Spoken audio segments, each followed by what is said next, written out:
जाहीरनाम्याच्या अनुषंगानं आपल्याला काही जरी शंका असतील तर त्याचं उत्तर परिपूर्ण देण्याचा मी प्रयत्न करेन. काय प्रमुख मुद्दे आहेत ते आपण या महानगरपालिकेत घेऊन जातो?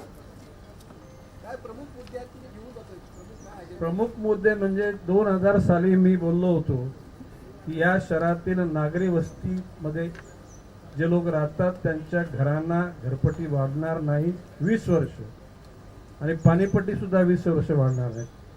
त्याचं पुन्हा तो स्लॉट संपला.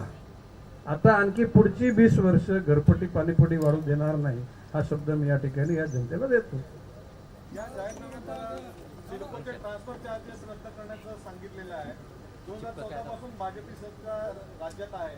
आतापर्यंत या संदर्भात निर्णय भाजप नाही. बघा, बाबासे कधी कधी इतक्या समस्या असतात, त्या समस्यांचं निराकरण करणं टप्प्याटप्प्याने होत असतं. या ठिकाणी मी शब्द देतो, माननीय मुख्यमंत्री देवेंद्र फडणवीसांशी बोललोय की आता हा लीज हा शब्द आहे हा नाहीसा करा.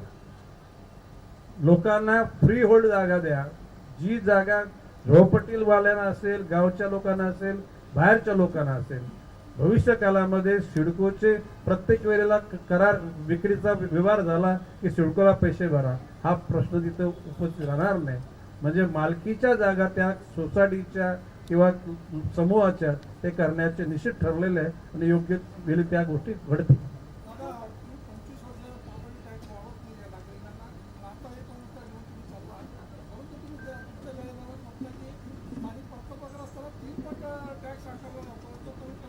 नाही, बाब अशी आहे की तो आकारला गेलेला आहे, ज्याला शास्ती म्हटली जाते, ऐकला का?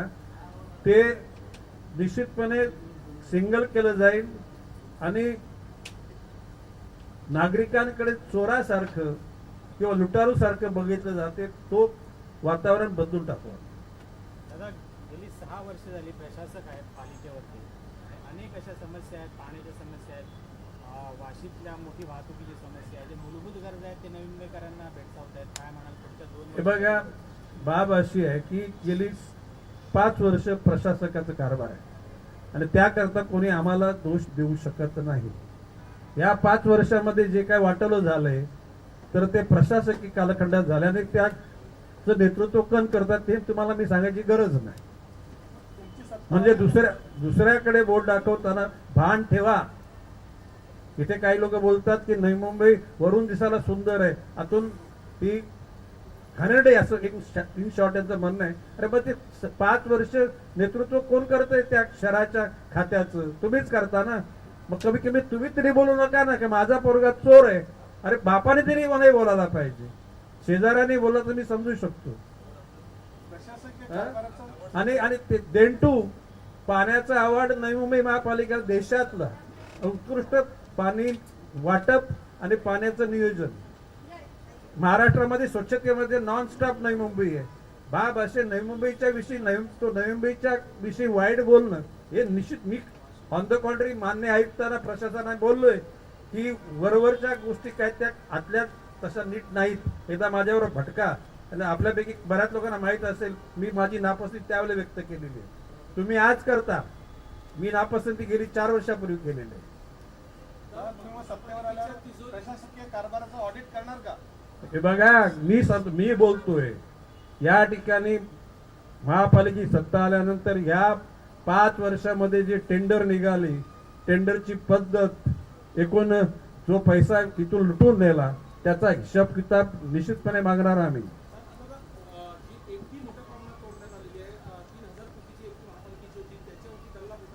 नाही, मी तेच बोलतो, 3000 कोटीचा डल्ला मारला, 800 कोटी परत म्हणजे शून्य करण्याची त्यांची इरादा होता. ज्याला मी आक्रमक झालो त्याच्यानंतर ते थांबलं आणि आता पुन्हा साधारणपणे 1800 कोटी पर्यंत 1000 कोटी आपण वाढवलेले आहेत आणि साधारणपणे 3-4 वर्षामध्ये 3000 कोटी परत मॅच करू. ते करताना विकास कुठे थांबणार नाही.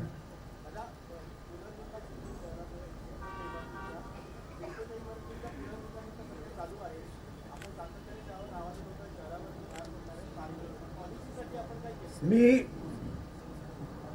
सेल्फ रिडेव्हलपमेंट लोकांनी करावी. आमचे नेते प्रवीण दरेकर यांनी मुंबईमध्ये सेल्फ डेव्हलपमेंटचा रिडेव्हलपमेंटचा विचार केला आणि त्यामध्ये त्यांना यश मिळालेलं आहे. आता इथे जर बोलाल मी योग्य ठिकाणी बोललोय म्हणजे कुठल्या मूर्ख माणसाने हा युनिफाईड DCR आणलाय.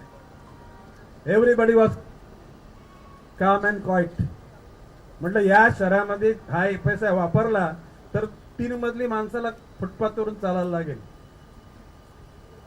कार जाणार नाहीतच, सायकल नाही आणि चालत जाताना सुद्धा माणसाला धक्केबुक्के द्यावं लागते. हे मी बोलतोय तुम्हाला भविष्य काळामध्ये ते निश्चितपणे लक्षात येईल. पूर्वीच्या काळी एक FSI असताना काही पॉइंट FSI वाढवताना NGO त्या ठिकाणी अतिशय आक्रमक व्हायचे. अरे आता खैरात वाटण्यासारखं FSI वाटतात. अरे तुम्हाला फक्त काय ह्याच कालखंडामध्ये पैसे कमवायचे, भावी पिढी तुमच्या मनात विचार नाही का भविष्यकाल कसा असणार आहे या शहराचा, या जनतेचा. आणि मी सांगतो हा जर FSI युटिलाइज झाला तर नवी मुंबई शहर हे राहण्यालायक शहर राहणार नाही. म्हणजे नवी मुंबईचं बोलतो मी, दुसऱ्या शहराची तर वाटच लागलेली आहे. मुंबईमध्ये असे टोळेजंग टावर्स उभे राहतात. आज तुम्ही जा समृद्धी महामार्गातून किंवा अटल सेतूतून फास्ट ट्रॅक मध्ये तिथं आतमध्ये गेल्यानंतर 3-3 तास ट्रॅफिक जाम होते. हे आहे नाही, हे दुर्दैव आहे. आणि देवेंद्र फडणवीस याच्यावर मात करण्याचा प्रयत्न करतायत आणि होईल ते. शहराला ज्या दादा नवी मुंबई शहर जे आहे ते एका बाजूला पारसी किल्ला आहे, दुसरीकडे ठाणे क्रीक आहे. सुंदर शहर असताना आता नवी मुंबईतले मोठे मोकळे भूखंड देखील विकले जात आहेत, आंदोलन होत आहेत. अरे बंधूंनो, विधान भवनामध्ये तत्कालीन मुख्यमंत्री एकनाथजी शिंदे बसल्यात, उपमुख्यमंत्री देवेंद्र फडणवीस बसल्यात, उपमुख्यमंत्री अजितदादा बसले. त्याला बोललो तुम्ही या सिडको मध्ये बिल्डर लोकांचे दलाल बसलेत, शासनामध्ये बिल्डर लोकांचे दलाल बसलेत आणि शासनातल्या सगळ्या लोकांचे हात स्वच्छ नाहीत. हे बोललोय ऑन रेकॉर्ड. कोणी काही नाईक साहेब तुम्ही असं का बोललात कोणी अजून विचारलं नाही. मला विचारलं तर त्याची रोकडी उत्तर देऊन टाकेन मी. नेरूळमध्ये असाच एक 28 प्लॉट नंबर 28 सेक्टर मधला भूखंड विकला गेलेला आहे. त्या संदर्भात मनसेने देखील आंदोलन सुरू केलेलं आहे. काय म्हणता हे असे प्लॉट विकले जात आहेत? हे बघा बाब असे या ठिकाणी महानगरपालिकेच्या महासभेमध्ये जे प्लॉट रिझर्व्ह महापालिकेकरता केले, नियमाप्रमाणे रिझर्व्ह एकदा महासभेने केले आणि पाठवले, ते प्लॉट विकली जात नाहीत. परंतु या सिडकोतल्या भ्रष्ट अधिकाऱ्यांनी जे काही आहेत मी सगळे भ्रष्ट बोलत नाही, त्याच्यातले काही भ्रष्ट प्रवृत्तीच्या लोकांनी ऑलवेज येस सर म्हटले. म्हणजे बॉस इज ऑलवेज राईट, पण नेहमी मी म्हणतो boss is always right subject to rules and regulation. कायद्याच्या आणि नियमाच्या अनुकूल जर असेल तर आपला वरिष्ठचं म्हणणं बरोबर आहे.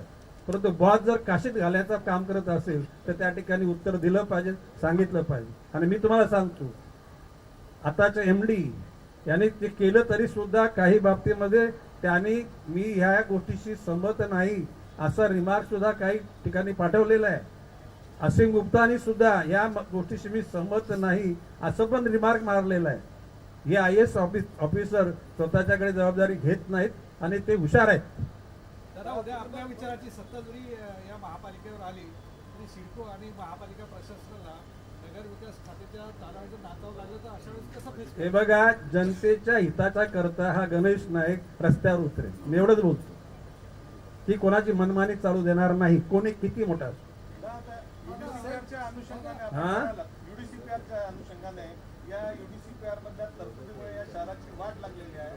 तर हा युडीसीपीआर मध्ये हे अधिनियम बदलण्याचं काम फडणवीस साहेबांचे सरकार करणार आहे का नाही हे करणार? बघा देवेंद्र फडणवीसच्या कडे मी माझी नापसंती व्यक्त केली होती.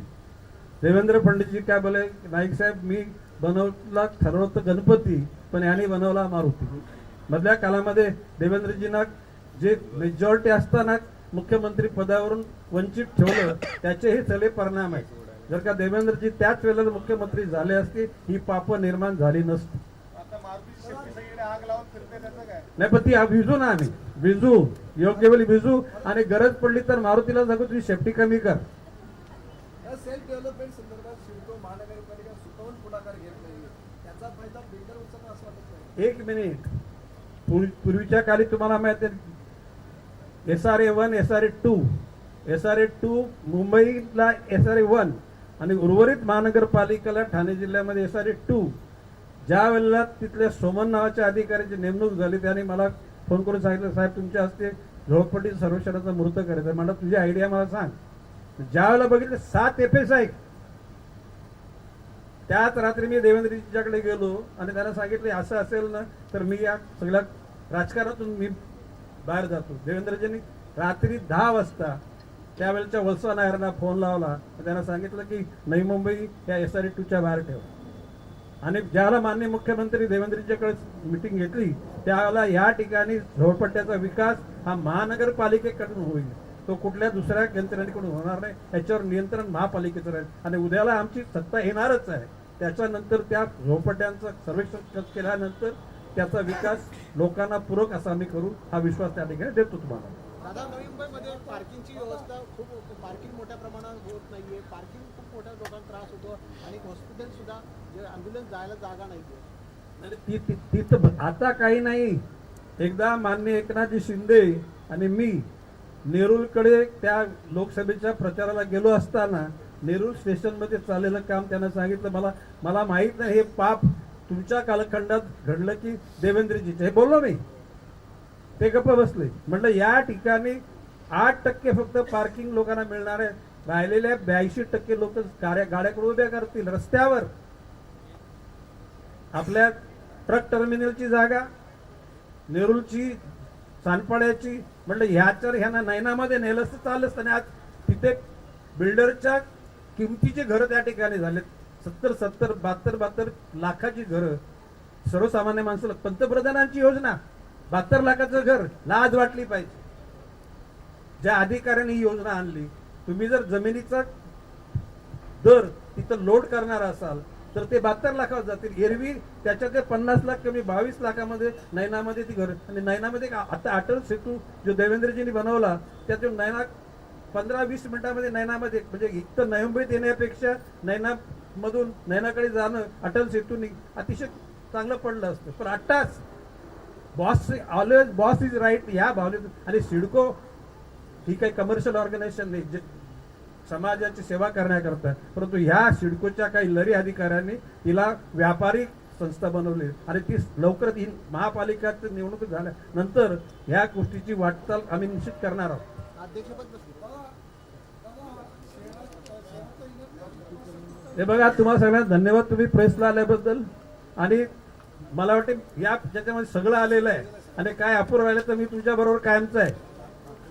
आणि मगाशी मनोज जालनावालाजी सांगितल्याप्रमाणे नाही, हे बघा या ठिकाणी भारतीय जनता पक्षाचे राज्याचे अध्यक्ष रवींद्रजी चव्हाण साहेब या ठिकाणी मॅनिफेस्टो म्हणजे वचननामा, जाहीरनामा, जा काय कुठलाही नामा म्हणा तुम्ही, त्या करता आल्याबद्दल त्यांचे आभार. आणि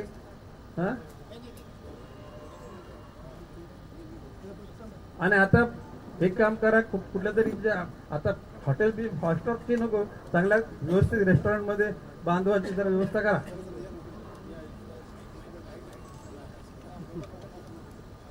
घनसोलीमधील काही महिला या ठिकाणी आज भारतीय जनता पार्टीमध्ये